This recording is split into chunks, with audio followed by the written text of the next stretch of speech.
Hello, Mayor, Mayor Pro Tem, and council members. This is Michael Wolf, Director of Public Works, and I'm providing a routine update for the Public Works Department. Staff recommends the City Council receive and file this report. I would like to start off by talking about prioritization. In addition to the day-to-day activity of the department, these council priorities are being moved forward by Public Works. To highlight a few of these priorities, our engineering team has several paving projects in the final design phase or actively in construction. Our parks, street landscaping, and trees division has contractors and in-house staff members addressing many years of deferred maintenance in our parks, medians, and parkways.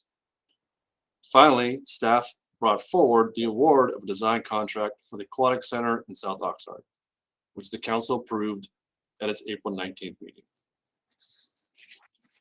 As a general overview of the department, the following are our major areas of responsibility: administration, asset management and maintenance,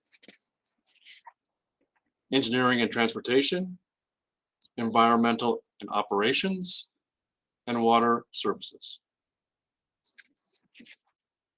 Looking more closely at the divisions, we start off with our parks, open space, street landscaping, urban forest, and graffiti abatement team.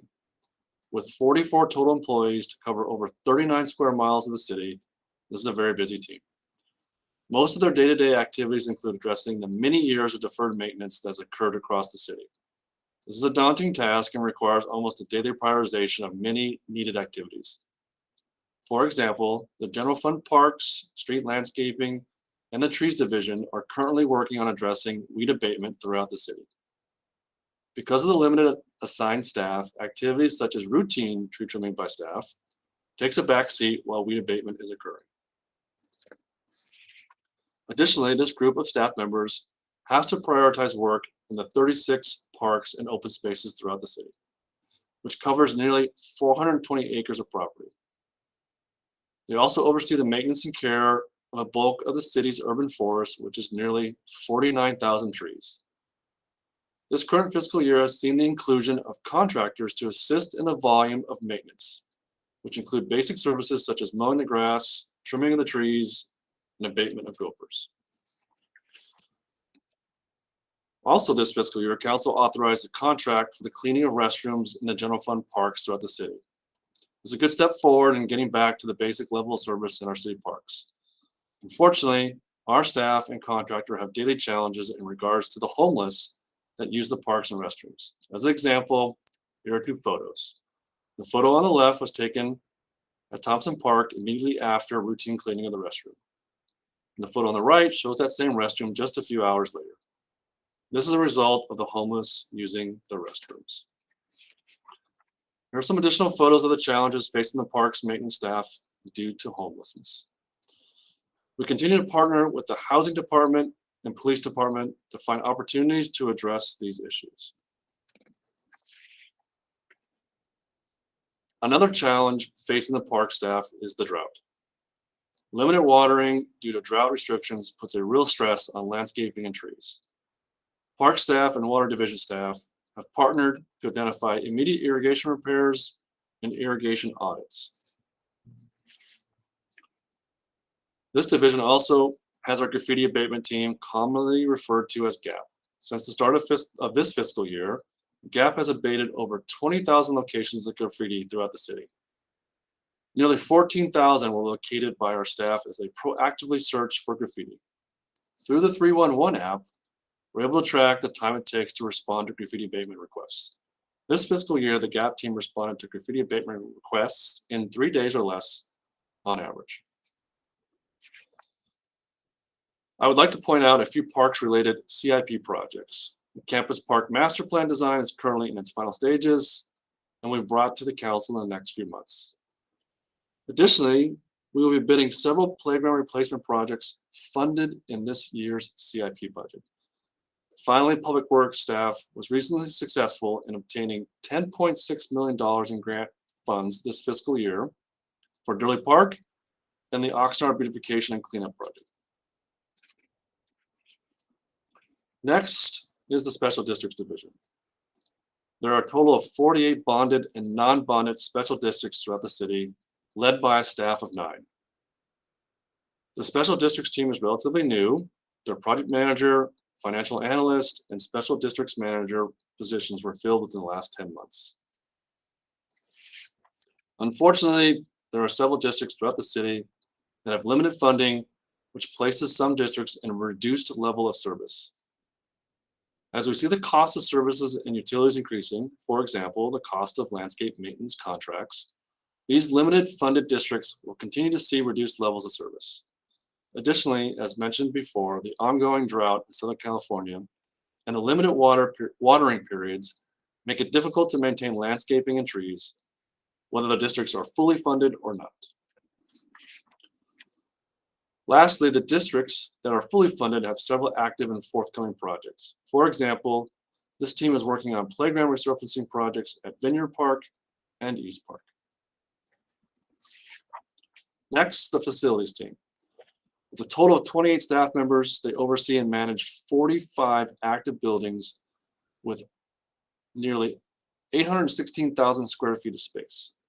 Similar to many areas in public works, this team is having to manage assets that are aging beyond their useful life and have lacked any routine maintenance for many years.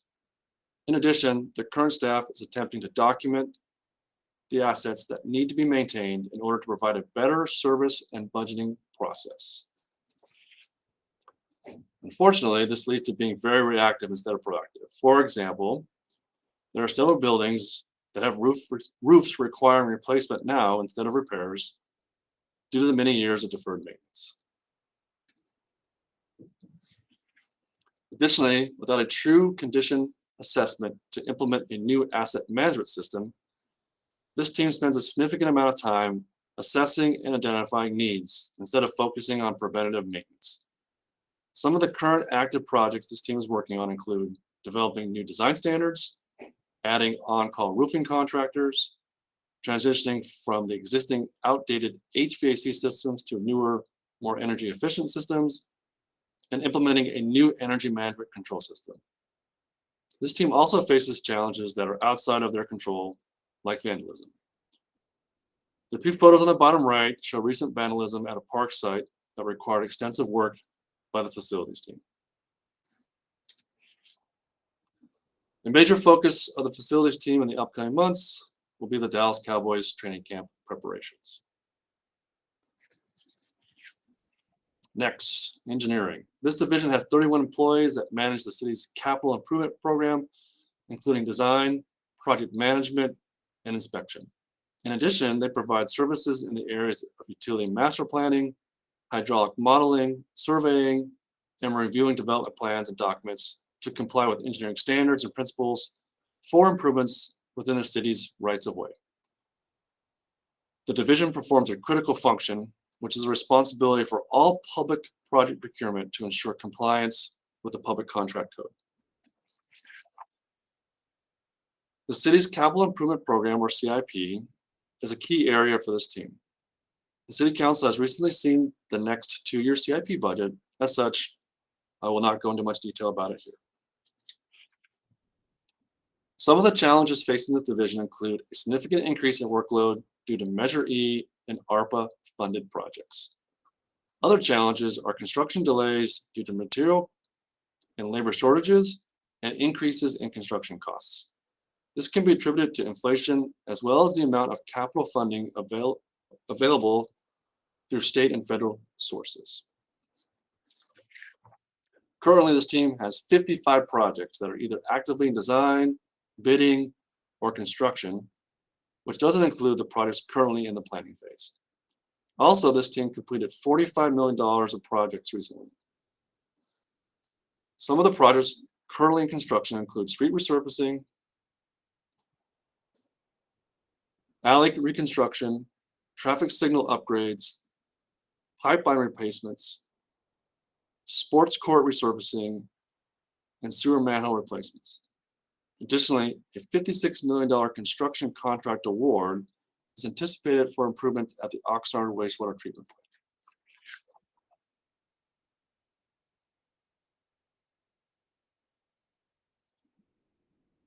The Transportation and Mobility Division currently has 5 employees. They provide services in the areas of transportation planning, securing grants for transportation improvement projects, responding to 311 traffic requests, and reviewing traffic control plans, as well as development plans and documents. Additionally, they oversee traffic signal operations and maintenance, coordinating traffic operations and incident management from the Traffic Management Center, and evaluate the adequacy of traffic control systems and signage. Next is the Environmental Resources team. They provide solid waste collection and material recovery, which includes the collection of solid waste, recyclables, and organic material for over 53,000 customer accounts. They also provide organic and green waste processing and the transfer and transportation of up to 330,000 tons per year of solid waste and organic material. As part of the ER, or Environmental Resources, the Oxnard 311 illegal dumping and neighborhood cleanup team processes over 10,000 annual work order requests for removing illegally dumped material throughout the city. This operation is also responsible for coordinating and providing neighborhood cleanups. As another component of ER, street sweeping provides weekly scheduling sweeping of over 21,000 curb miles of city streets to meet National Pollution Discharge Elimination System stormwater permit requirements. Furthermore, the Public Works Call Center, overseen by ER, receives over 60,000 annual customer service calls for the City of Oxnard Public Works Department and divisions. The current challenges being worked on by the ER team include Senate Bill 1383. While specifically a climate law, it includes the most significant changes to the solid waste and recycling industry in over 30 years. SB 1383 requires mandatory organic food waste recycling, which has significantly increased the categories and volumes of annual reporting requirements to the state by ER staff. To implement this unfunded state mandate, ER has changed to weekly collection of 3 containers for residential customers. As an example of the overall workload that has changed in ER over the past several years, the total tonnage collected at the Del Norte is currently over 330,000, up 22% from just a few fiscal years ago. 311 service calls completed for cleanup of illegally dumped and litter is currently over 10,000, up 58% from a few fiscal years ago. And the number of commercial units with 2-yard and 4-yard bins is currently close to 14,000, up 11% from fiscal year 2018-2019. Furthermore, the processing equipment at the Del Norte site is over 25 years old, which means staffing is constantly addressing maintenance and reliability needs. In addition to all that work, this team was able to conduct 4 recent neighborhood bulky item drop-off events for the community. These events had over 14,000 residents attend, dropping off over 200 tons of trash. Lastly, ER had 2 drop-off events at the Del Norte property in the last 6 months.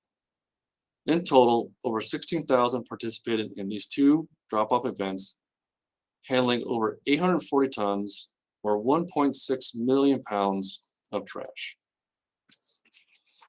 Next is fleet services. And they maintain and repair 914 vehicles and equipment valued at $45 million.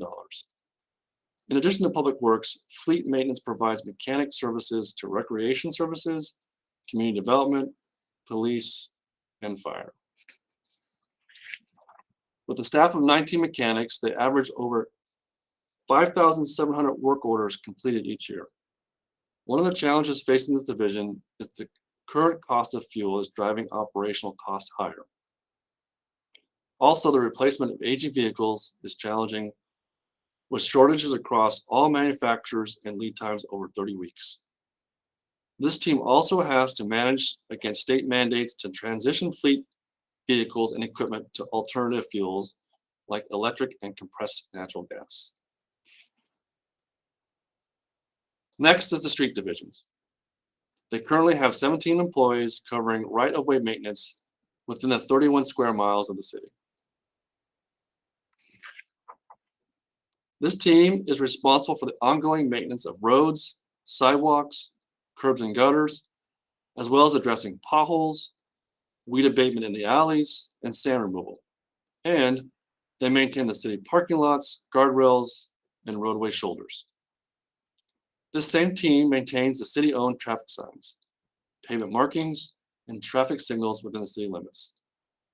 The Streets Division is responsible for approximately 1,036 lane miles of streets, approximately 650 miles of sidewalk, 917 miles of curb and gutter, and over 60 miles of alleys.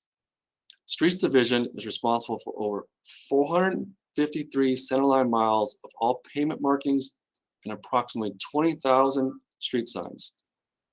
Streets also helps other departments with special projects like the Dallas Cowboys training camp. One of the major challenges facing the Streets Division is the significant amount of deferred maintenance that has occurred over numerous years. For example, in these photos, you can see an all too familiar scene of an alleyway that has failed pavement. Most of the team's asphalt maintenance repairs are in alleys. The pavement condition has broken down and degraded to the point that it needs reconstruction, and pothole repair is not feasible. Under our capital improvement plan, these alleyways will be addressed over time through reconstruction. In fiscal year 2020-2021, a total of 1,022 potholes were addressed, with a total paving square footage of over 250,000. Since the beginning of this fiscal year until March 31st of 2022, a total of 9 months, this team has been able to address 2,583 potholes. Next, the Water Division, which has a total of 61 employees. This division is responsible for the transmission and distribution of safe and reliable drinking water and ultra pure recycled water to customers. The potable water system includes 10 water wells, 5 connections to United, 1 connection from the Cayugas district, 1 desalter facility, 6 blending stations, over 500 miles of transmission and distribution pipelines, and approximately 44,000 existing meters. Our highly skilled staff and state certified operators provide service 24 hours a day, 7 days a week, 365 days a year. A major addition to the normal day-to-day operations, water staff is addressing the unprecedented drought in the state.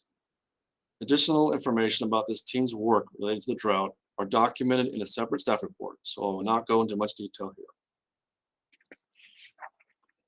Recycled water operations are responsible for the treatment, transmission, and distribution of recycled water to customers. Recycled water production utilizes state-certified operators to produce recycled water from the city's state-of-the-art advanced water purification facility, which has been in operation for several years. Next is the Wastewater Division, which includes 74 approved positions. Most recently, this team's primary goals have been to catch up on deferred maintenance and equipment replacement. They have made considerable progress replacing pumps, motors, and other critical equipment. In the past couple of years, this team has procured 9 replacement vehicles, including items such as sewer cleaning vehicles, tractors, a pumper truck, and backhoe. This team has no reportable sewer spills or permit violations for nearly 2 years, thanks to dedicated and knowledgeable staff. This is an accomplishment that cannot be understated, placing Oxnard as one of the leaders in the state. Furthermore, odor complaints are down significantly as a result of operational improvements. This team has been working closely with the engineering division to implement critical capital improvement plan projects. The Stormwater Group is responsible for the operation and maintenance of the storm drainage system, including preparation for rain events.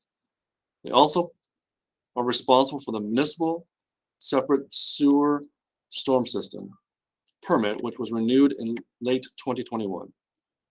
As part of the new MS4 permit, The city partnered with the county and cities within the county to develop a watershed management program. The joint effort will identify regional solutions to water quality issues. In April of this year, the third round of trash excluders were installed, taking the total installed trash capture devices to over 450. Briefly, I would like to highlight an issue that unfortunately slows down our response and operations in public works. In total, we currently have 31 positions vacant. In addition, there are 18 staff members out on medical or other administrative type leave. Furthermore, while not as significant as just a few months ago, the impacts of staff absences due to COVID pandemic has seen our deferred maintenance items increase. I'd like to wrap up with some updates on accomplishments as a result of the additional funding provided by Measure E. Here are some of Parks examples of pre and post Measure E accomplishments. As you can see on the slide, on the left are pre-Measure E services at variable frequencies and amounts. And while comparing on the right, which is with Measure E, you can see those same services on a much more frequent basis.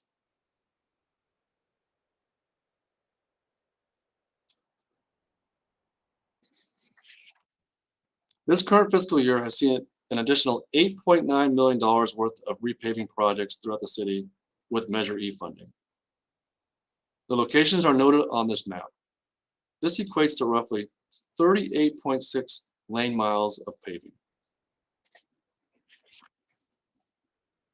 As previously mentioned, since Measure E, the pothole repair crew has more than doubled the amount of locations addressed throughout the city. These are just some of the positive differences in public works due to Measure E funding. Finally, Public Works Week is May 15th through the 21st. We appreciate everyone's support of the activities that we do. This concludes my report.